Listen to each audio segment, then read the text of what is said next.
ತೇಜ್ ಪ್ರಭು ನ್ಯೂಸ್ಗೆ ಸ್ವಾಗತ. ಶುಕ್ರವಾರ 5 ಜೂನ್ 2026ರಂದು ವಿಶ್ವ ಪರಿಸರ ದಿನಾಚರಣೆ. ಈ ಪ್ರಯುಕ್ತವಾಗಿ ತಾಲೂಕಾ ಕಾನೂನು ಸೇವಾ ಸಮಿತಿ ಸಂಕೇಶ್ವರ್, ನ್ಯಾಯವಾದಿಗಳ ಸಂಘ ಸಂಕೇಶ್ವರ್ ಮತ್ತು ಅರಣ್ಯ ಇಲಾಖೆ ಹುಕ್ಕೇರಿ ಇವರ ಸಂಯುಕ್ತಾಶ್ರಯದಲ್ಲಿ ಸಂಕೇಶ್ವರ ಪಟ್ಟಣದಲ್ಲಿ ಗುಪ್ತಾದೇವಿ ದೇವಸ್ಥಾನದ ಆವರಣದಲ್ಲಿ ಸಸಿ ನೆಡುವ ಕಾರ್ಯಕ್ರಮ ನಡೆಯಿತು. ಈ ಒಂದು ಕಾರ್ಯಕ್ರಮದ ಉದ್ಘಾಟನೆ ರಾಜಣ್ಣ ಸಂಕಣ್ಣವರ್, ಹಿರಿಯ ದಿವಾನ್ ನ್ಯಾಯಾಧೀಶರು, ಸಂಕೇಶ್ವರ್ ಕೋರ್ಟ್.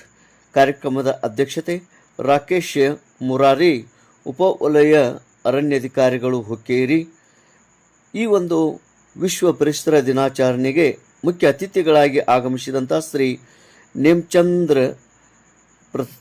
ಪ್ರಥಮ ಸಿವಿಲ್ ನ್ಯಾಯಾಧೀಶರು ಸಂಕೇಶ್ವರ್, ಉಪಸ್ಥಿತಿ ನ್ಯಾಯವಾದಿಗಳ ಸಂಘದ ಅಧ್ಯಕ್ಷರು ಪರಶುರಾಮ್ ವಾಯ್ ಗಸ್ತಿ, ಅದೇ ರೀತಿ ಶ್ರೀರಂಗ ಕುಲಕರ್ಣಿ ಸಹಾಯಕ ಸರ್ಕಾರಿ ಅಭಿಯೋಜಕರು, PS ಗಡ್ಕರಿ, ಸಂತೋಷ್ ಪಾಟೀಲ್, ಕನಕಾ ಮಿರ್ಜೆ ಮತ್ತು ನ್ಯಾಯವಾದಿಗಳ ಸಂಘದ ಪದಾಧಿಕಾರಿಗಳು, ನ್ಯಾಯವಾದಿಗಳು ಹಾಗೂ ಇನ್ನಿತರರು ಈ ಕಾರ್ಯಕ್ರಮದಲ್ಲಿ ಉಪಸ್ಥಿತರಿದ್ದರು. ತೇಜ್ ಪ್ರಭು ನ್ಯೂಸ್, ಸಂಕೇಶ್ವರ್.